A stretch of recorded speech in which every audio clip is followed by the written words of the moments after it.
Hello everyone, this is Guab, and today we're going to be going over EA. So what is It's the first city, the wild hunters and herdsmen, civilization attempting to bind the unknown, and the legacy of Gilgamesh. So, is inspired by Samaria, which is basically the first city in the world, that we know of. It's inspired by, Gilgamesh, who is an Enkidu, and he's a human with a bull head. As you can see, we have bull heads here. In game lore is actually basically inspired by the Avites, which is Hinnom. They're inspired by the slave traders and everyone else to kind of make their own city.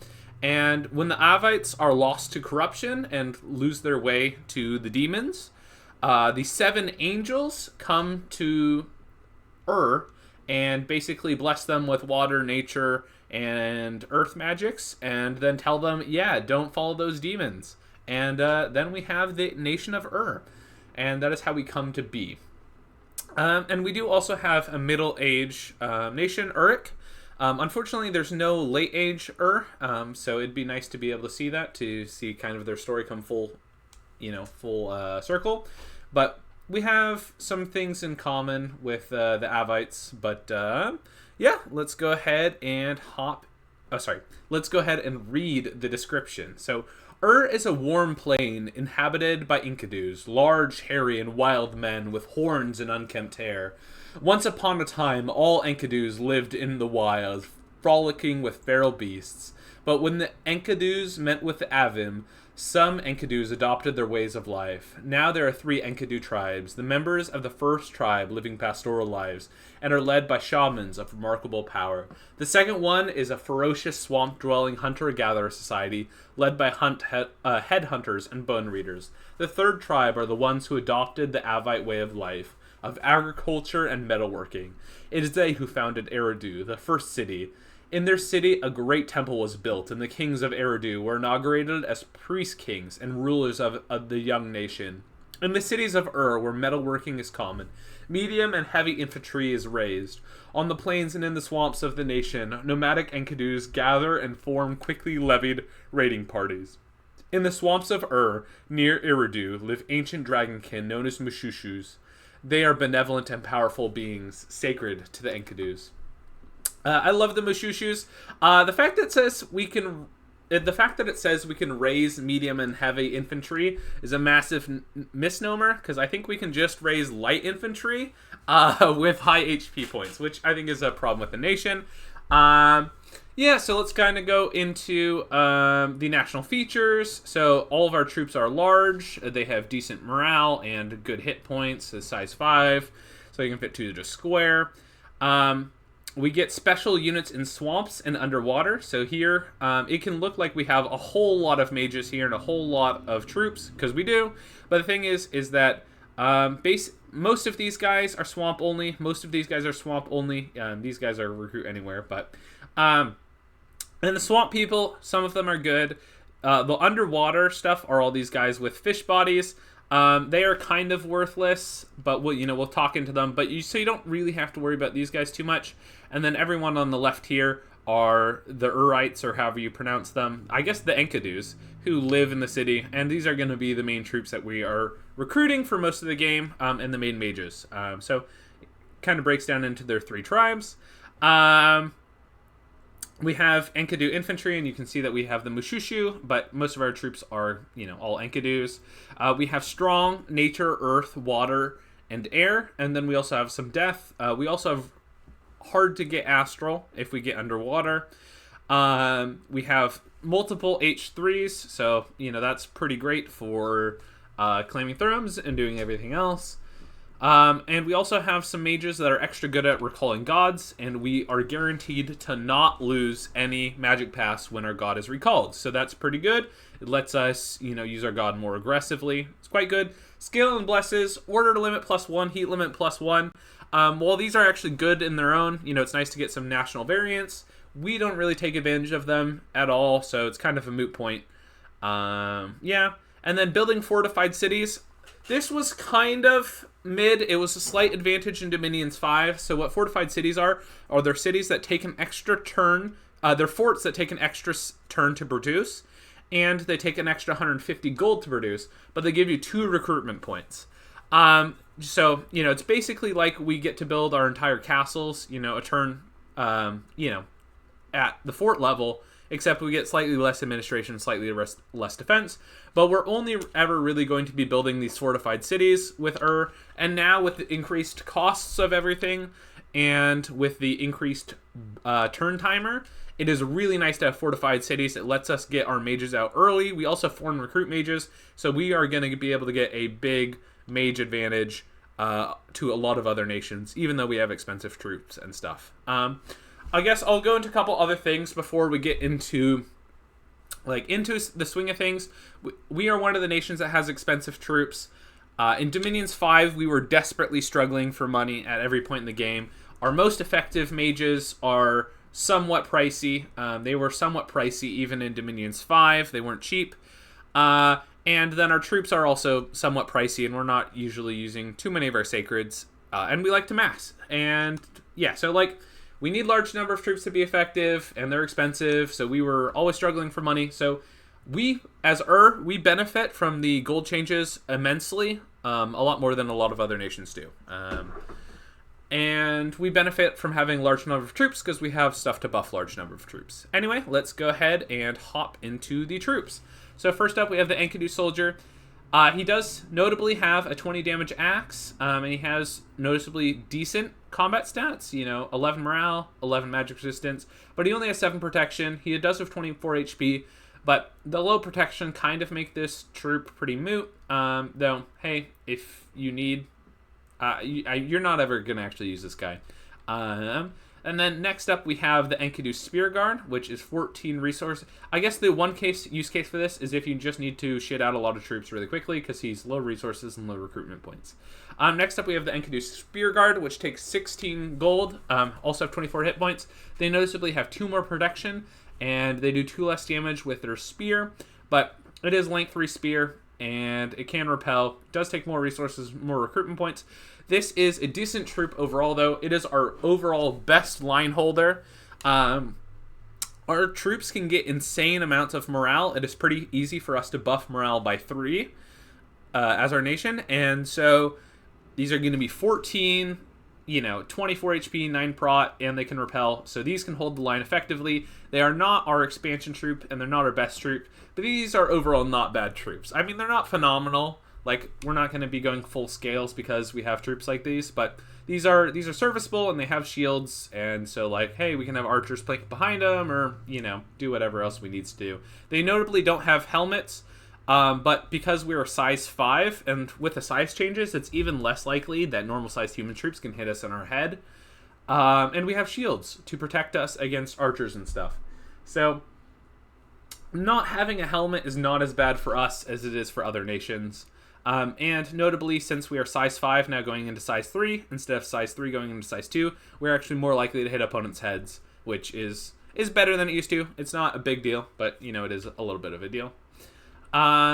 Next up, we have Guard, 21 damage axe. They noticeably have 1 more attack, 1 more defense, and 1 more strength than the previous spear guy, but they do cost 3 more. But these are our main expansion troop if we're going scales. This is very decent axe attack, especially it being slashing. This is going to kill most human medium-sized medium infantry. I would consider the Guard a solid medium troop. Because we only have 9 protection. We do have a lot of hit points, but we're not going to be surviving too much. We do have a castle defense bonus once, so if you're going to be attacked, castle defense is great. We can really hold things up. So siege defense of 1.8, so we get siege defense of 2.8 with castle defense, so it can be really hard for people to go against it. And that's another great thing about our troops that I didn't mention, is that our siege strength is 2.6 because our strength is so high, and it's really easy for us to shit out of a lot of our troops. And so not uncommon that it's really easy for us to take down forts, and so that is a really nice advantage to have. And our map move isn't too terrible. But, we're not going to really be getting anywhere with it. It would be uncommon for us to be able to move 2 provinces. Next up, we have our horn blowers. You're going to want one of these per squad. They have a standard, which increases the morale of all units in the squad by 1. Yeah, so they're useful. You want to have one in every squad. It's worth the 35 gold, but, you don't really want them to have to use their dagger and fight in melee and stuff. But they're definitely worth having and worth recruiting, so can't complain. Next up, we have the Enki's Chosen. This is kind of just a really standard sword and board kind of dude. They do have Bodyguard, which makes them better against assassins. And notably, they have decent, better attack, better defense, and better protection. The interesting thing about them is that we do have a lot of sacred mages, and we also have some sacred summons.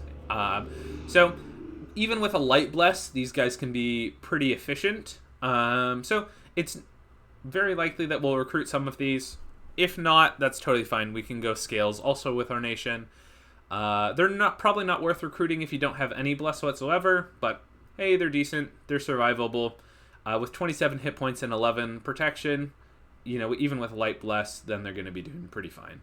But if you don't have any bless, then, like 2 of the...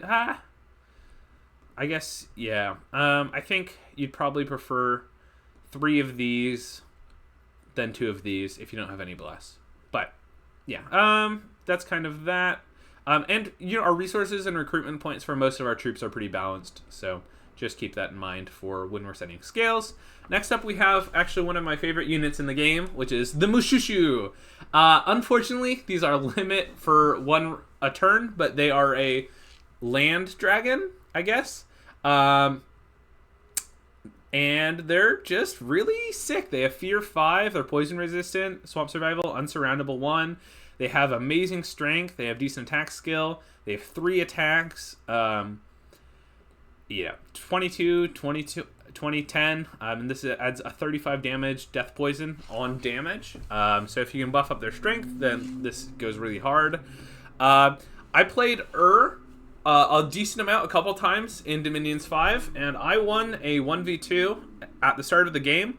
I had a Fortitude Bless, and I point buffed Moss Body on like 6 Mushushu, and like those just carried me the fight. I absolutely love the Mushushu. They are worth point buffing. They have 68 HP. They have high prot. You can now do like a Hardskin Fortitude if you really want to go for them. Yeah, I love them. They're a phenomenal unit. They are expensive. These are more expensive than some of your mages, so like you're not gonna recruit too many. But they're phenomenal and they're really interesting. There's not too many other nations that have units like these running around. If you don't have a bless, they're still worth recruiting just to have like 1 per expansion squad, so you can get Fear 5 off. But yeah, if you don't have a bless, you're not going to be getting too many of them. Yeah, only for your first couple expansion squads. Next up, we have Enduku Scout. It's just a regular scout. It's a little bit expensive, but like nothing bad, nothing to write home about. Oh shoot, I guess I should go over all of the I should go over all of the troops, not just the standard ones. These 3 are your foreign recruit troops, so you can recruit them in non-fort provinces. Here's your Enkidu. Just has a club and fur. This is not going to be a troop that you're going to recruit that much of.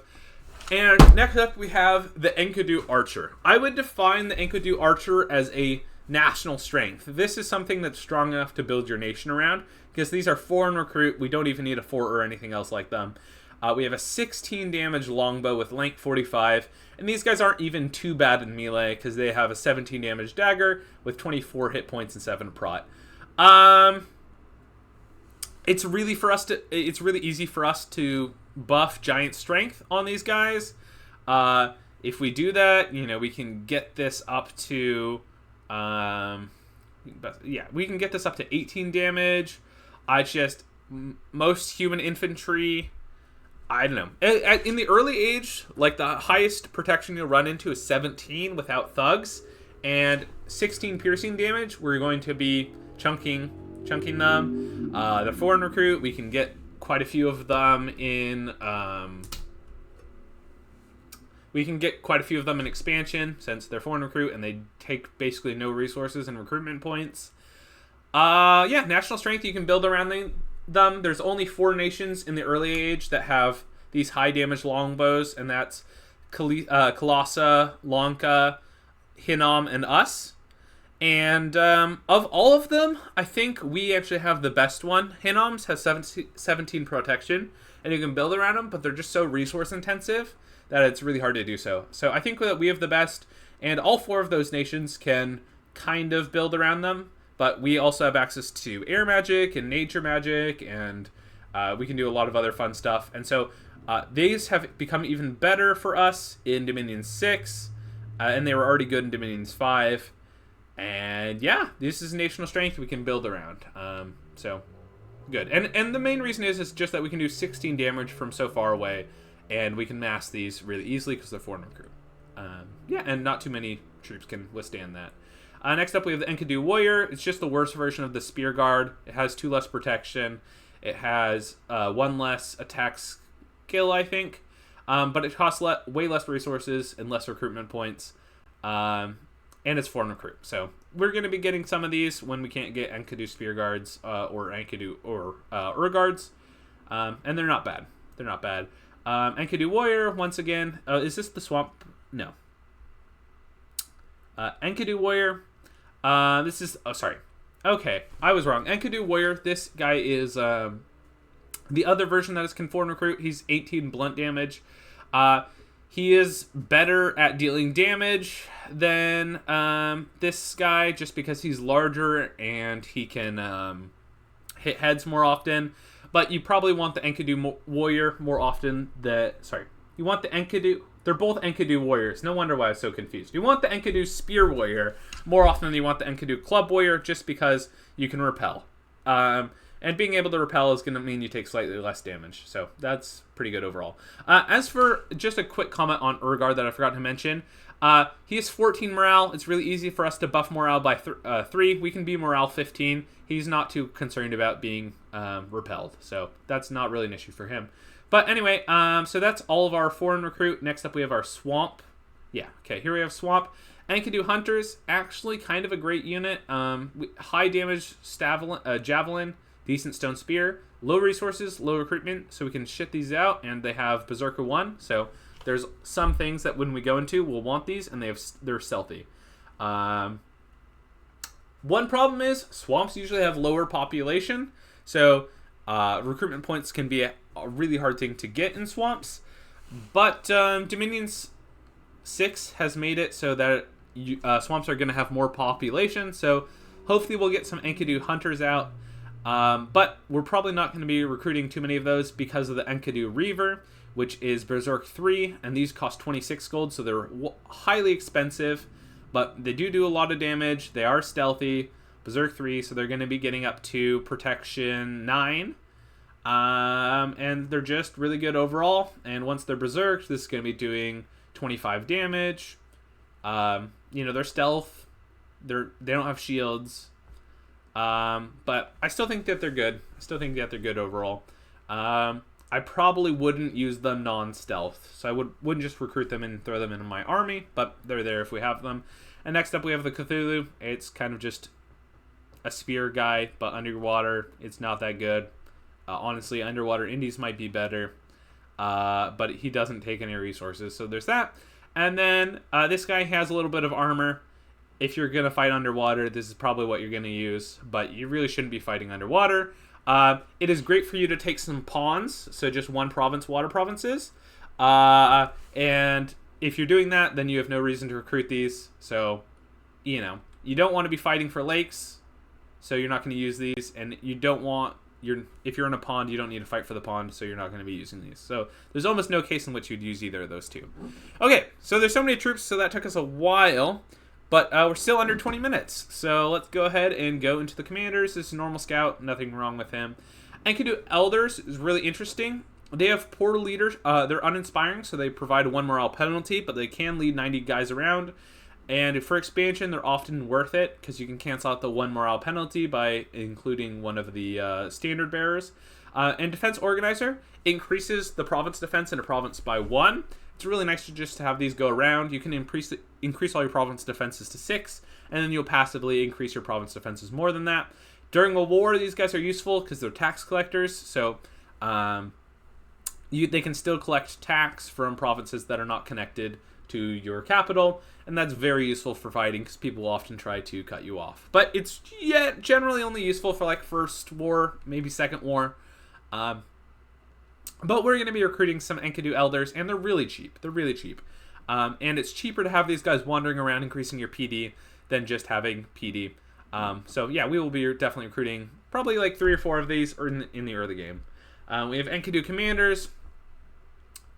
Doesn't have 80 leadership, so it also only provides 2 squads, but doesn't provide -1. We're not going to be recruiting too many Enkidu commanders. They're just not worth it, and we have no incentive to really thug with them or anything else. They only have 9 protection. Next up, we have our Galas, which are our most efficient researcher, which at 7 research for 100 gold is not really inspiring. They are spell singers, but at nature 1, what are they going to be singing for us that we really want? I mean, they could be spell singing us webs. Oh, yeah, I should say spell singer makes your spells cost less fatigue, but they cast slower. I mean, we could be casting web, and that's kind of it. I'm sure there's some sleep clouds or vine arrow that is also nice, but like a nature 1 that is spell singer is not that impressive. But what they do have is they have Elgis 2. So this guy, or gal, I guess, Gala, accounts as a holy 3 for when calling back your god, and we're going to have quite a few of these for researchers, though hopefully not too many. So if we just have 10 of these recalling our god, it only takes 2 turns for our god to come back, so pretty nice.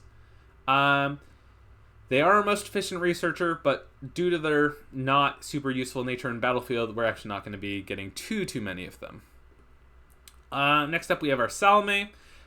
Pretty good mage. 9 for 140 research. This is not that efficient, but it does have the very valuable Water Nature Crosspath. These are really nice for point buffing. Moss Body. I know Moss Body is less effective than it used to be, but it's still going to be fine on units. It's really nice to have like 4 or 5 of these guys just to paint Moss Body. Can't complain. They do have a supply bonus of 10. And we are going to have big armies, but still supply isn't usually an issue most of the time because we have so many nature mages. But yeah, I mean, they're there. They're good. They have their purpose. Outside of their purpose, their purpose is, just painting Moss Body. There's not too many use. They're not going to be doing like Bone Melter or anything until late game, and we have better mages to be doing that anyway. So nothing too much to say about them, but it's nice that we have them for cheap Moss Body painting. Next up, we have the Gudu, which is a phenomenal mage. The only problem is that they're 220 gold for 9 research, but they are either an Air 2 or an Earth 2. And Air 2 and Earth 2 are both absolutely amazing pass. Air 2s let you cast Air Elementals, let you cast Lightning Bolt, let you cast Thunderbolt with Storm Up. You can paint Mist Form all of your troops now. There's just a lot of... you can cast Cloud Trapeze, turn these guys into thugs. There's just so many very nice things for the Air 2s to do. There's equally as many nice things for the Earth 2s to do. You can do Summon Earth Power, you can do Earth Meld, you can do Shatter Spam, you can do Blade Wind, you can do Maws of the Earth. We're going to be getting Alt 5 anyway, so like, just so many useful things for both these 2 guys to do. If only these cost a little bit less, then we'd be really happy about them. But we are going to get as many Gudus as possible. They have valuable Thug Pass. They have valuable Buffing Pass. They're good as LE spammers. They're good at so many things that, yeah, we're going to be getting as many of these as possible. Once we fill up, like 10 or 20 Galas, we're probably going to switch all of our production over to Salomes and Gudus and never look back. And we'll want some Gudus early for site searching because we want all those gems. Next up, we have our Ishib. It's a Water 2 that can random a Air, Earth, and a Nature. The Nature random is the most valuable for setting us up to do like Bone Melter and stuff like that. It's unfortunate that we can't Water random to Water 3. That would be pretty valuable. Overall, this mage is overcosted for most of the things that we want to do with him. point buffing quickness is better done by our Salmes. Yeah, I think we can point buff with. I think we can point buff quickness with water ones. If we can't, then we would do it with our Ishibs. But I mean, water nature isn't bad. Water earth isn't bad. Lets you do like Clayman and do some other stuff. We'll definitely get some of these, even just for site searching and having access to water too, so we can do like water elementals and like go underwater and do other fun stuff like that. But I don't think that most of the time we can do stuff with our Salme if we want to be able to do it with our Ishibs. So most of the time the Ishibs aren't too valuable. Priest too now can counter fear, but we have a lot of ways to have high morale, so we're not quite as worried about it as a lot of other nations. And we have a lot of Holy Threes, so we're not super worried about that either. Next up we have our N2s, which are quite a valuable mage. These are cap only, and they're Holy 3, Nature 2, Earth 2, Nature 1, great paths, and we can random another Earth, Nature, Water, or Air. All of those cross paths are valuable for something. Though probably the best is an Earth, or Nature. And they're inspirational too, though they only have 10 leadership, so not that being inspirational too matters that much. And they have a supply bonus, but these are great mages. They're Holy 3. We're going to be getting a fair number of these out of our capital just for their paths and their guaranteed Earth. Yeah, like, even all that said, I mean, they're cap only, but they are surprisingly cheap for a cap only mage, though they are only a 4-path mage. So, you know, not too much can be said about them. The Earth 3 randoms will treasure. The other ones will just be either used for forging or buffing or whatever else purpose. If we random air, we can use them to summon Watchers and do some other air earth cross paths. But yeah, I mean, they're not a bad mage. They're just not anything we'd build our entire nation around.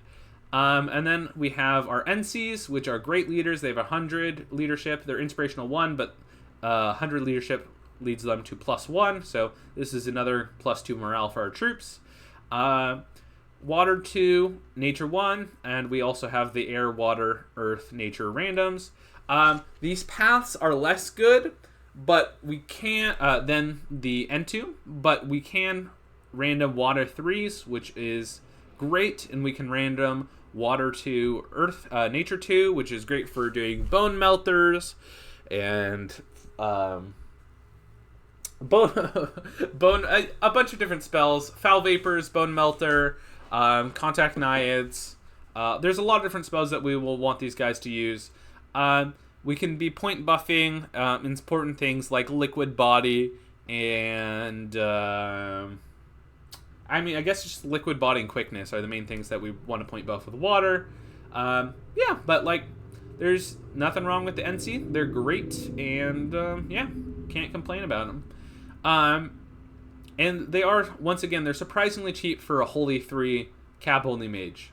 So that is nice that we're gonna be able to save money somewhere, because basically every other place is very money hungry. And then we'll go over our foreign recruit. So Enkidu Chief, we will recruit these because these are foreign recruit leaders. But there's nothing super more to say about them. They are Beastmasters with +1. And there is some spells that some animal spells that we might summon, like ants and buffaloes and and lions and stuff. But we're not really going to be using them for Beastmaster. They're just for moving troops around and stuff, especially for expansion, because we need to be able to ferry our archers around. Enkidu Hunter Chief, these can be thugged, though we probably don't want to, because they're not. They have no magic pass and they're not sacred, but they are stealthy. So that is something for them, and they can lead around our other stealthy guys. So that is an important thing to mention. These guys are also stealthy, and they're Pillager 5. Honestly, never really understood pillaging. I think they changed it to its move and raid. Yeah. I think you get some gold for killing some population and increasing unrest. It's not really worth it. Yeah, it'd be nice if they made pillage or something good. An important thing to mention is that these are magic weapons. And is that the only way we can natively... I think that's our only native magic weapon without summoning. Though we do summon, so it's not really an issue. But I guess if you're in a desperate strait versus someone running an ethereal bless, you can summon quite a few of these guys, put lines pelts on them, and then just say go hog wild. That's the only special use case I can think of. Next up, we have our Enkidu Bone Reader. This is one of our foreign recruit swamp. I think this is swamp. Yeah, this is swamp. So we have 2 swamp-only mages. This is a pretty useful mage, though it is expensive because it's not sacred, but it's 3-path mage. It is a earth, death mage that can random water, earth, or death. Each one of these randoms is useful. Earth's 2 mages, pretty great. That doesn't need to be stated. And they are stealthy, and they are fortune tellers. And they're inept researchers, so we're mostly going to be using them to run around and do combat magic. So if we want to support our stealthy raging squads, these are great. Death 2 should immediately forge a death staff, sight search, and also be used to spam horde of skeletons or like Shadow Bolt or other useful death spells. Can't complain. And then water can just be used to like summon claymen, do whatever else. They're not really as useful, the water ones. But the water ones, we can still throw an earth boot on our guys, get them to earth 2, and then they'll summon earth power, and they'll still be dandy. Or we can still put a death staff on them, because anyone that don't random death, they can still be death 2 mages with a death staff, and they can still do horde skeleton and all sorts of other useful spells. If we don't have any staffs on them, and they random water, the best way to make them combat effective, because like we can cast, they can cast Stygian Skin with a water death, but like that's not super useful because they already have earth. So like, why not just cast Iron Skin? The best way to make them combat useful is just give them an earth gem, and then they'll just do summon earth power, and then they'll be earth 2, and they can just cast earth meld and other stuff like that.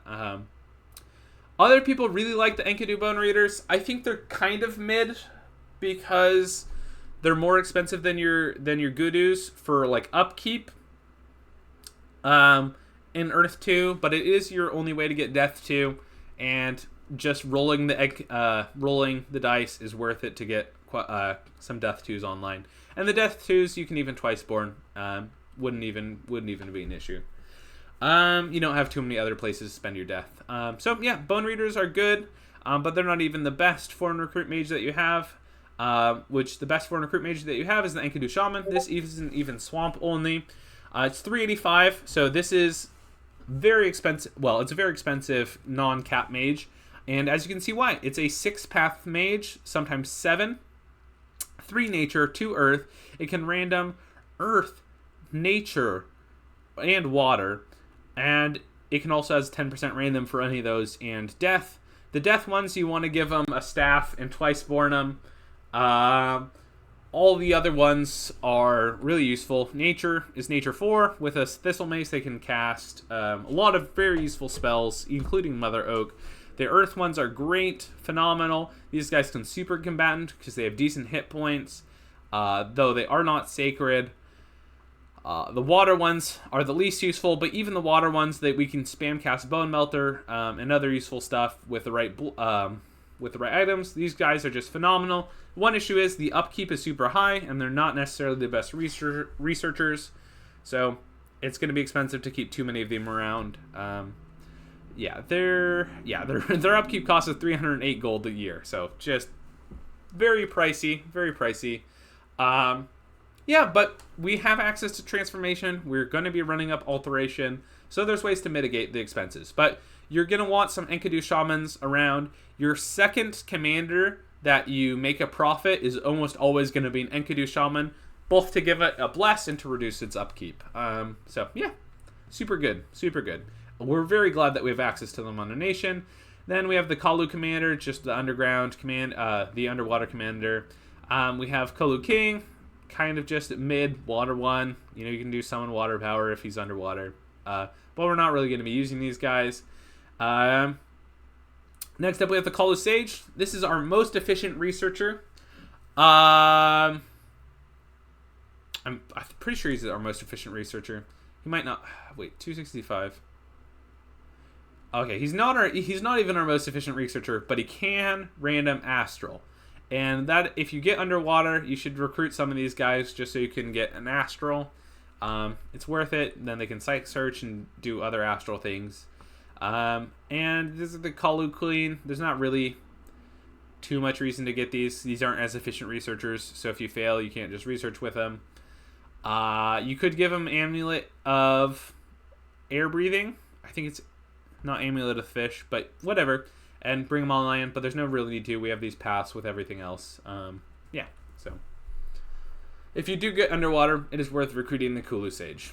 But besides that, we don't really want to go underwater. Okay, so that took a lot of time because they have a lot of commanders for 35 minutes. Okay, I did a good job organizing all the spells that I wanted to talk about beforehand. So let's go ahead and go into our national spells. And we'll get through them as quickly as possible. So here are all of our national spells, except Hal. Ignore that. We have Summon Korekus, which is probably our best one. It summons these anti-demon sacred units. It is 4 gems for 2, and this is well worth casting. They have good hit points, bad protection, but do great damage. Have great attack. Yeah, these accept the point buffs very well. They were reduced in cost 50% from Dominions 5, and I would even cast them in Dominions 5. So I'm definitely going to cast these in Dominions 6. It is a little bit Mage Turn expensive, but I'm very happy to pour every single Earth gem I have into summoning the Kururshukus. And when I was fighting a Lanka and a Hinam, or it was a Lanka and a Helheim at the same time, these were phenomenal against Lanka. They were less effective against Yomi. They have an Anthrospactic Spear, which is paralyzes demons. So that was very good. Very, very good. Great unit. Phenomenal. This is almost nation defining. It's just not efficient enough to be nation defining. If this was like 30 gems for 15, that would actually maybe be nation defining just because it would take so little turns.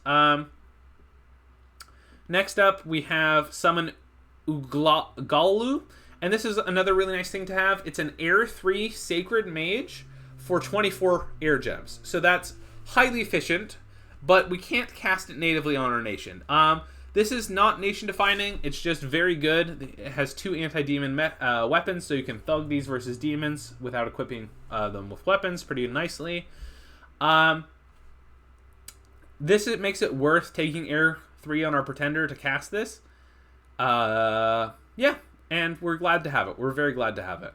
But once again, it's not like 24 for an air. While this is really efficient, it's not enough to necessarily carry nation.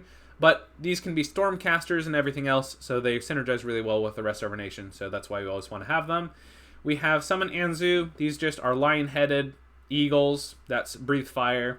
They're just Conj 7. They come out really late. These paths are better for us than in Dominions 5, and the cost was reduced, but still not really going to get too much use just because it comes out so late, and these are units instead of commanders, so Then we have Call Apukula. This is one of the angels that warned our nation against the demons. Great pass, phenomenal mage, just comes out at Conj 8. But we do want to have the high astral anyway, and it's worth casting if we're there. But usually it's just these come out too late to be worth it. But it buffs all your other research, it heals diseases, it gives us a lot of great pass, great army casters, phenomenal mage. Really glad to have it. Just, if it was like Conj 6 instead of Conj 8, it would be nation defining, but it's just not. And then we have Scorpion Man. This would be great if it came out like Conj 5 or something. It has a whole bunch of attacks. Plage Bow, it has 21 prot, pretty good stats. And the problem is it's a unit, and it comes out at Conj 8. And so it's not going to be, it's just not enough. It's just not enough. Though it is fire and poison resistant and does do a lot of damage. But realistically, you're never going to cast Scorpion Man, so that's kind of unfortunate that it's there. But yeah, at the Conch 4, Conch 5 are very important to us because both our Kushakris and our oh, I already put it down. Well, and our Air Mage, very efficient, and we want both of them. Another important spell for us in Conjuration is Air, Water, and Earth Elementals. Great for us. And then also Howl. Howl is really easy for us to cast with our Shaman. So Conch 5 is a big power boost to us, but we don't really need to go past Conch 5. I mean, we can go past Conch 5 if we want some diversity, but yeah, Conch 5, important. Going past it, not much so. Yeah, and then we'll go into what I believe is our most important path, and that is Alteration. Storm was moved from Evocation to Alteration, which actually makes it way better for us. We only have to go to Evo 4 now, because we don't have to go to Evo 5 to get Storm, and we didn't really want to go to Evo 5 too much anyway, so Storm now being Alteration is actually really good for us. There's a lot of other spells that we really want to be casting in Alteration. Group Stoneskin, it's an AoE 3, Alt 5. I mean, it's unfortunate that Wooden Warriors got pushed back, but Group Stoneskin, point buffing our Sacreds. If we have a Bless, we can have, 3 Mashushu, 4 Mashushu. We're not going to have too many Mashushu, and so we can be casting Group Stoneskin, Enlarge, and everything else, and just point buffing our Mashushu, and it's totally worth doing. Or we can even summon cubes and point buff them. I would say that our nations, one of our biggest strengths is our ability to point buff, because we have all the best point buffing paths. Literally air, nature, earth, and water I would say, are the 4 best point buffing paths, not including astral. And so, yeah, we can point buff really well. We have a large, quickness, stone skin, liquid body, moss body. If we get all 5 of these down on a single unit, that unit is very, very hard to kill. And including, we also have Gift of Flight. So we can do that on cubes, we can do that on our Mashushu, we can do that on our summoned anti-demons, we can do it on thugs. These 5 things together, plus Gift of Flight, make very, very potent units. And yeah, it was by point buffing my Mashushu that I was able to kind of get through it. And Group Stoneskin is a new spell that's useful for us. The Enlarge doesn't come, but Gift of Formlessness comes earlier than it did before, and this is also useful for us. And I think, no, none of these come earlier. Okay, so Quickness is Water 2. We have a lot of Water 2 mages, so it's not really an issue that our Solmays can't do it. But yeah, we have Moss Body for when we want to do that. So we have a lot of great point buffing spells. So those are all worth casting. In addition to those, what we also have at Alt 5 is we also have oh yeah, Mother Oak. Very important spell for us. We can get Nature 5 natively if we get lucky randoms. Our god also is likely going to be Nature 5, but we have decent Nature income. We want to control Mother Oak. And we're going to be getting Nature 5, Alt 5 pretty quickly most of the time. So targeting Mother Oak is very important, and it's great since we're already going to be there. And then also Maws of the Earth, great spell. We're going to have a lot of Earth 2s that are going to be able to cast Summon Earth Power and Earth 3s. Spamming Earth Meld, very useful combat spell for us, and we're very capable of doing it. So yeah, a lot of really good reasons to be running up Alteration early. Yeah, and this is something our Shaman can do. But yeah, Moss Body, yeah. So Alteration, very great spell, very great thing for us. It's gotten even better for us with the lowering of some buffs, as well as the moving of Storm over there. And then this is basically everything else we want to be able to cast. Vile Water, very useful to get cubes to kill enemy Sacreds. We have amazing point buffing. We can do it really early on. We want to go down Alteration. When we go down Enchantment, we can do these. We don't have too many other things to do with water gems, So cubes, phenomenal. We have a lot of water tube mages that are going to be sitting around.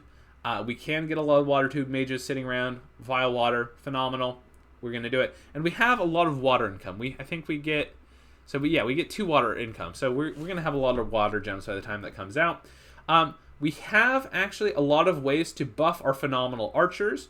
We have ways to get out... So we have at enchantment 6, I usually limit to myself to 5 because I want to focus on like early, and then you're going to be like, changing your strategy that you want to do later on. But we have easy ways to buff precision with our gurus. We can buff these with our summoned air mages, but it's pretty easy for us to get Farflight, Wind Guide, Serpent Arrows, True Shot Warriors, and then also Air Shield. I don't know where the Air Shield went. I think it's at 5. There's a small... Is it 4? I pulled it up earlier.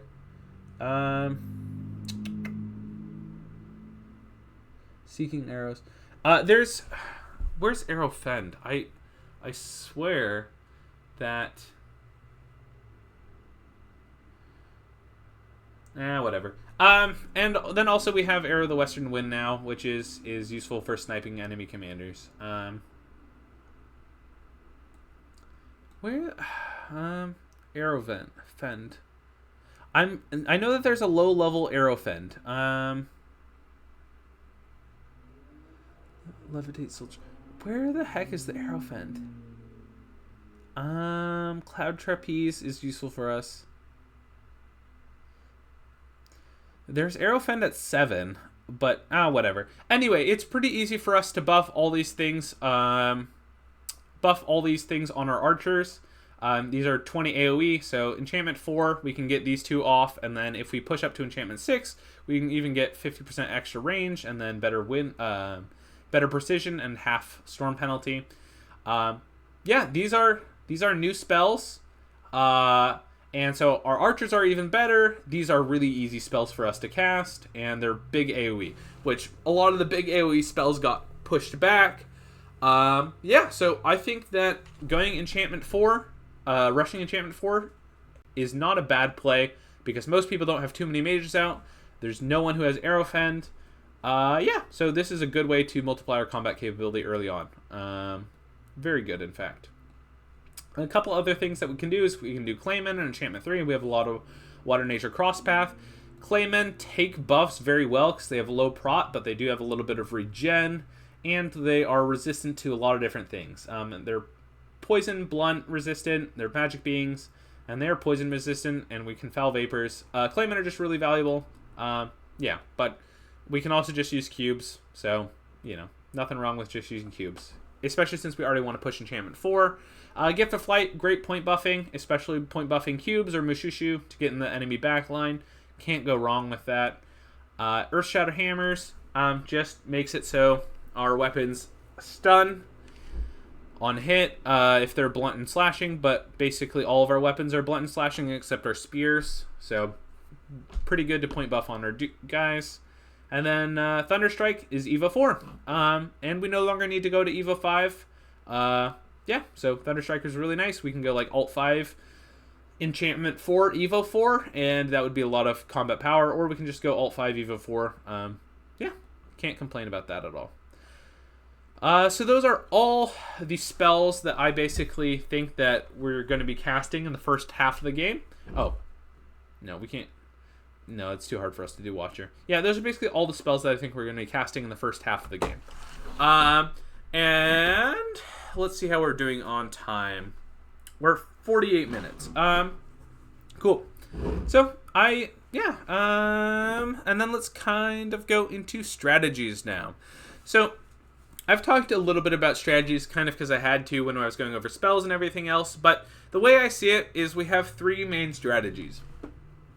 So, strategy 1 is we take a pretty heavy bless. We take a decent bless.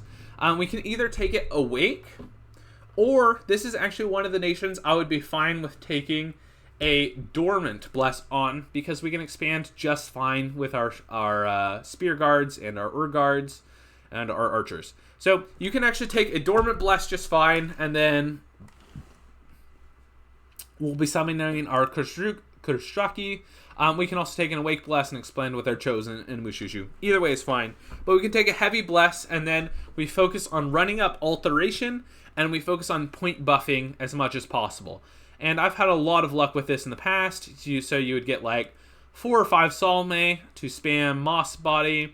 You would get, 2 or 3 Ishibs to spam Quickness. Actually, you'd probably get like 4 or 5 because you also want Liquid Body on your guys. And then you would get Sevru Guru. And Mist Form is a new spell that we can point buff. We used to not be able to do that. So that's way better. And Alt 5 even gets us, it gets us Mother Oak. It gets us being able to cast Maw. It gets us Storm. Just Alt 5's massive power spike. There's so many new point buffs that we can do that we couldn't do previously, like the early Liquid Body, the early Stone Skin, the Mist Form. So, like, our point buff was good. It's better now, and our Kurishuku, or however you say it, is even more turn efficient now. So, I think that's good. I would have no problems doing that. These have a magic weapon and spirit sight. If you're having problems with demons, or if you're having problems with Ubar, or if you're having problems with anyone, or even any of the Heims, the elves, the Kurushu crew are going to do great.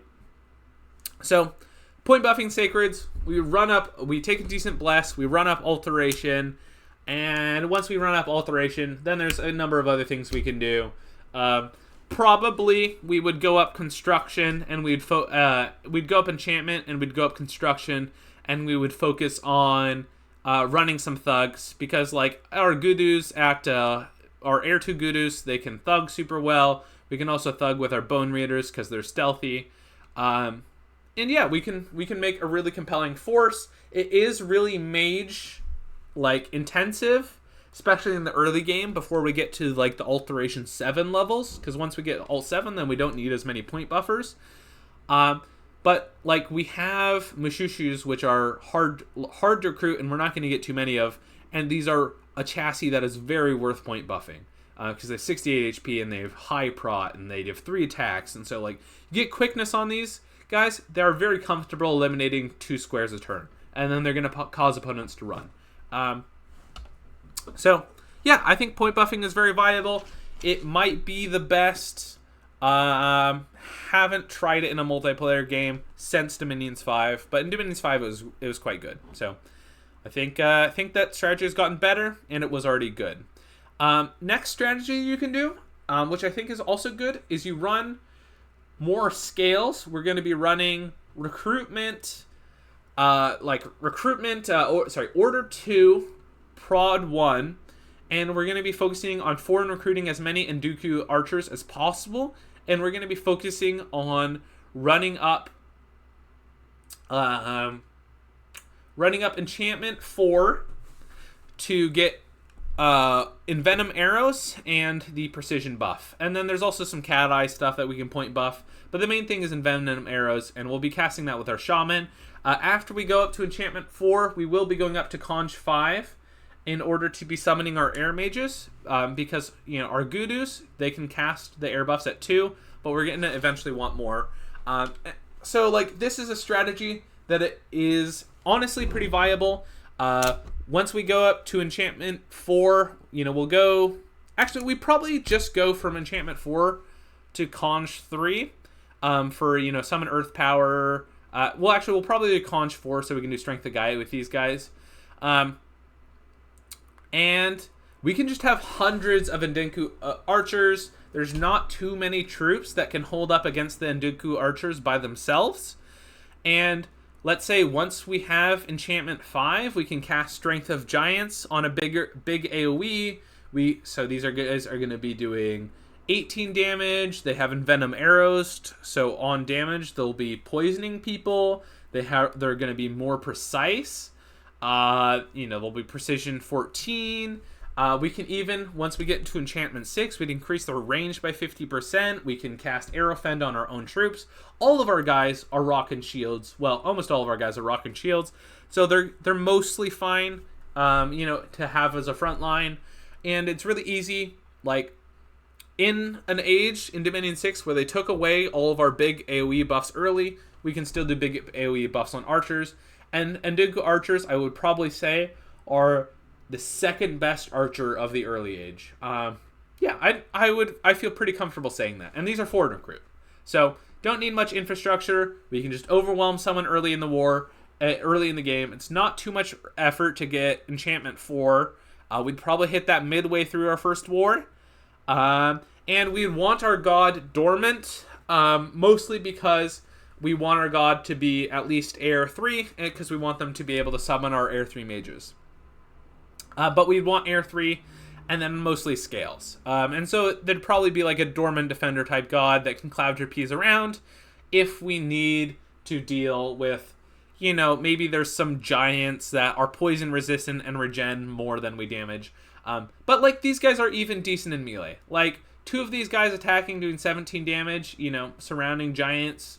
I mean, they're still going to chunk down the giants even if they can't shoot them. So I'm not too worried.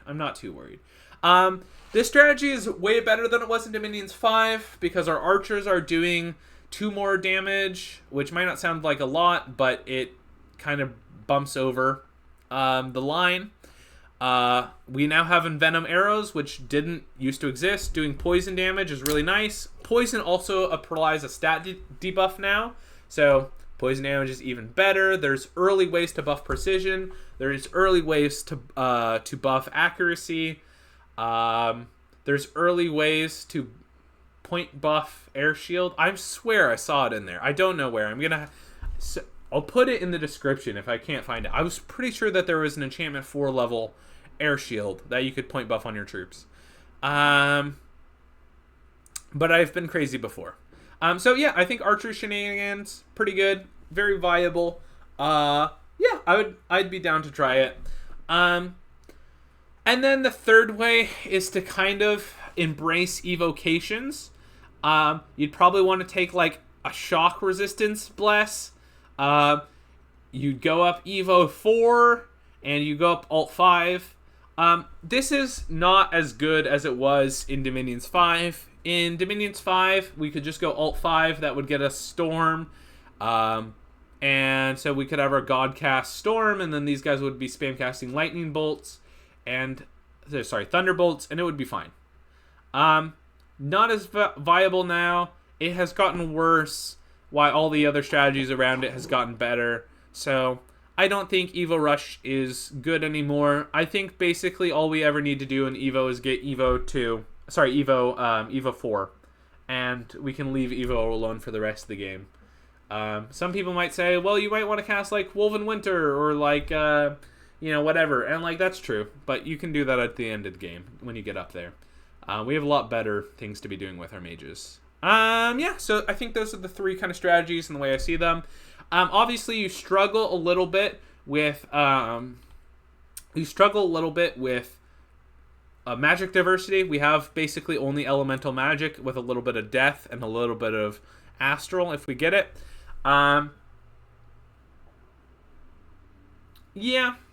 So, we have no late game path, and by that I mean astral, death, or blood, which are generally considered the 3 late game paths. I would also say air is a half late game path, but we don't have high air. So like that is a problem, and so that's why I think basically we should focus on the start of the game on running over people and taking advantage of them. We can have our god be imprisoned and have them be diverse and have them break us into a lot of different paths. I don't think an imprisoned Scales Pretender or even imprisoned Blessed Pretender is as good as Honor Nation because we want our god to be in the thick of things fighting. So I think Dormant or Awake Pretender really calls to our, since we can call our god back pretty easy. That said, you could do that if you wanted. We just don't even have the best Scales troops. You could do an Imprisoned Bless. And that wouldn't be bad. I think we probably want the power early on. All right. Anyway, let's see how much time we have left. So 59. Well, I was hoping to go shorter. But anyway, let's go ahead and look at some pretenders really quickly. Few created pretenders. All right. So we have Dormant Incarnate. It is actually totally fine to take a Dormant Incarnate Bless on because even with poor scales, can still expand. We have Order 1, Prod 0 here. These are actually pretty good scales. As you can see, we actually still have, and we also have 7 Dominion. So we can expand with these kind of scales. We can get to like 13, 14 provinces. Not too good, not too bad. And then we're going to be starting to summon as many of our sacreds as possible. Quickness is really good on our Mashushu. It's really good on even on our sword and boards. Quickness increases stats. It kills doubles the kill rate. And it's going to be absolutely phenomenal on our summoned anti-sacreds. Summoned anti-demons. Have no problems with this. This breaks us into glamour. And if we can, we would love to empower this guy into astral so he can teleport around. And he's a fortune teller, so taking misfortune too. This is not that big a deal. You could be happy to run this pretender. I would certainly be happy to run this pretender. And it would make your first war very fun. Not very fun for the other person, though. Next up, we have a Dormant Defender. This is a Air 6 Mage. It's very cheap, though. As you can see, we have phenomenal scales here. The only bless we have is Windwalker. The idea kind of behind this pretender is instead of point buffing our sacreds, we are going to be going Alt 5 and then Enchantment 4. We'll go Alt 5, Enchantment 4, and we're going to be point buffing cubes. And that's not a bad plan of attack. Also, we'll be getting Conj 5 decently early, so this guy can summon up all of our sacred mages that we need. Having Windwalker on our mages makes them more flexible and movable. And with some items, his Lightning, that does AoE, 1, it can wipe entire province. It can wipe areas and Thunder Fist. He can wipe armies decently. He has 90 HP, so he's not going to be doing it super easily. But we'll get Mist for him. He'll do Advanced and Cast Shockwave on the rear of enemy armies. He'll take people by surprise, and if he dies, it's fine, because we can just call him back really quickly. This is a Scales Pretender. It's pretty easy, though, for us, with these scales, to get 16 to 18 provinces during the expansion, because we can just shit out so many troops, because we're going to get, our income is just so phenomenal. So can't complain at all. I think that this is pretty good. I don't think that this is the best Dormant Pretender we can do. And I think that this one is the best Dormant Pretender we can do. I took some advice from Dominion's 5 advice. And this guy is a combat caster. He is Awe, he's flying, and affliction resistant. But that's only because of the, Earth 4. But anyway, the Dormant Defender, the Anakai of Love and War, is going to do a really great job at fighting enemy armies. They can do Flying Shield, they can do Shockwave, they can do Mist Form, Iron Skin, Regeneration. This is going to be a great bless on our troops. Regeneration, Strength of Earth, Low Light Vision, and Shock Resistance. The Shock Resistance is just because we're going to be throwing some of our own, Thunder Spam and stuff downfield. So, yeah, it's not bad to be able to do. But Combat Caster makes this Pretender exceptionally killy, because they're already really tanky, and now they can keep casting in melee, and it's pretty phenomenal. They can cast while in melee. We can equip them up and just throw them into the breach over and over. These scales make expansion a little bit harder, and none of these super help with expansion normally, so we're probably only going to get 12 to 14 at best. But I think the power that we get when it comes online is worth it.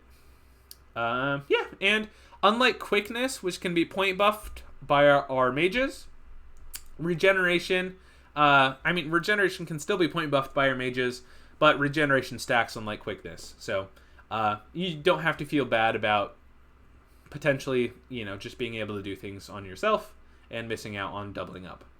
Yeah, I would be happy to run this build. I don't think it's especially exciting. I think that this is the most exciting just because I love running over people, and I love our sacred summons. Maybe a little bit too much. I love Mashushu. It's just so hilarious to see Mashushu with quickness. And then the last one is we have Sacred Spam. This is an Imprisoned Bless. I'd be pretty happy to run this, even though I was, kind of poo-pooing over the idea of doing of our Sacreds. But this is, plus 6 strength. That makes our Axeman be doing 27 damage with, with doing 17 attack skill, and then Undying Enchanted Blood makes them really tanky. Our Mashushu will also be really tanky. And all of these things work really well with our point buffing, because, we can point buff a bunch of defensive stats on them, and so all those will synergize really well with the extra HP from Undying and the regen from Enchanted Blood.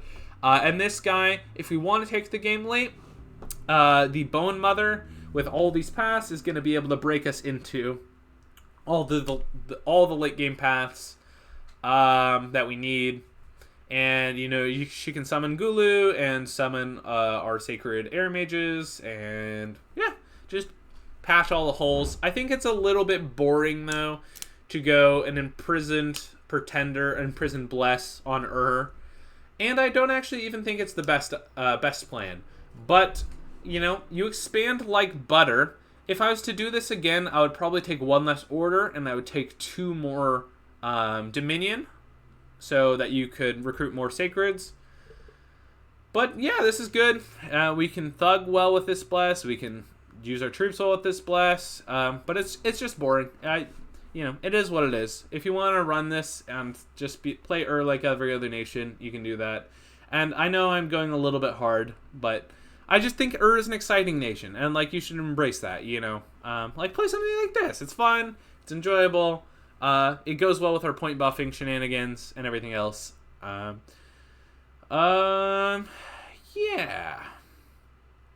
I will say also, this Dormant Defender is good if you're going an Archer build, because you're not really wasting Bless. You're just moving around mages, and you still have amazing scales. Okay. Woo! Okay, that was 1 hour and 7 minutes. Now let's kind of wrap everything up. Altogether, is an interesting nation.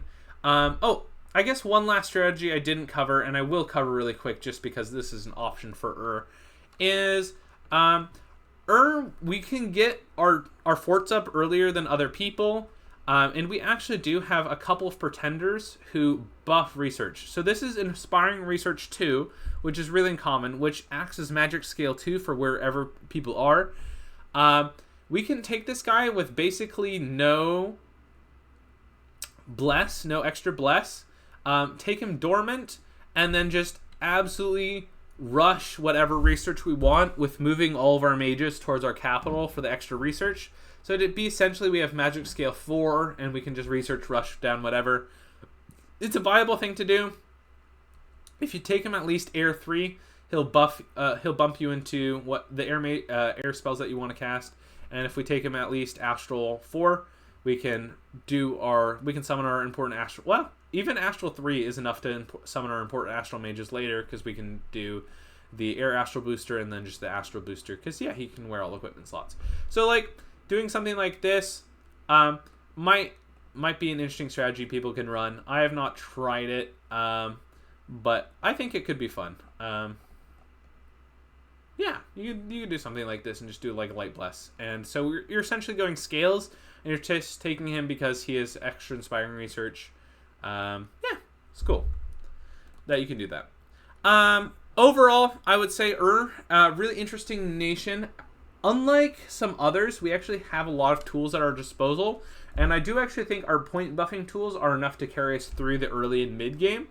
I think where we struggle as is our early game isn't necessarily strong enough to run over people, and we have a lot of Sacred Mages. Almost all of our mages are sacred, except for our Bone Readers and our Shaman. Yeah, so almost all of our mages are sacred, and so we really want to be able to use that, but We don't really have Evo mages, which are like the best mages to take a mage bless on. And we don't really have late game paths. So like summoning Kurus and summoning our air mages is like really good mid game. But then I feel like we kind of get stuck. And yeah, where are we going to go from there? And the answer is nowhere. And I think that's really unfortunate. That's kind of sad. And so like your goals is to be ahead enough, be strong enough that you can go wherever you want. You have the gems to go wherever you want. You know, if we don't have those paths natively, we just have to break into them. We can find indies. We can do whatever we want. Like, you can play a good game, but you definitely need to leverage your point buffing advantage and your sacred advantage early on to get stronger. And in my game of where I fought a 1v2 and won, I was behind. You know, I had to pull all my mages to point buff everything, which is a problem with the point buffing strategy. So, you know, by the time I won, I fought I won, and then Yomi needed to be stopped, and I just lost to Yomi. I was just super behind in research, and just didn't have the ability to do anything, and like it was unfortunate, but you know, I mean that's sometimes the nature of 1v2s. I guess I should just be happy I won, but like it kind of feels bad. It kind of feels a little bad. But yeah, I mean like you can't be sad. We have the Mushushu, which is fun. We have our horn blowers. We have a lot of interesting, unique things. We have our fortified cities, and I think that like we have enough elements that we can build strategies around, whether our Mushushus or Enkidu archers, or you know like even our summons, whether our Ugulos or our Kusharikus. Yeah, so we can do stuff. Consideration is if you want to be transforming a lot of shaman, you want to take luck 2. And none of my builds took luck 2 because they're great mages. I don't think it's just important enough though to take luck 4. Another thing I forgot to mention just at the end here is at the end of the first war, you're going to want at the end of the first year, before the end of the first year, you're going to want an NC and an N2 in your capital, because then they're going to have a royal wedding, they're going to increase growth and give you some gold. And if you don't have them together in your capital by the end of the first year, then bad things happen. People die, you get unrest, and you gain death scales. So if you're playing and you're playing with minor story events on, just be aware of that. You can look up the event chain yourself, but all you need to do is make sure you have some in your capital. Yeah, I guess I don't feel as conflicted about as I do other nations. You have 2 pretty clearly defined good paths in front of you, and once you go down those paths, you know, where you go from there is kind of hard. Like, if you go down point buffing, I guess you just go down alteration further once you get some enchantment. And, you know, like, it's not the end of the world.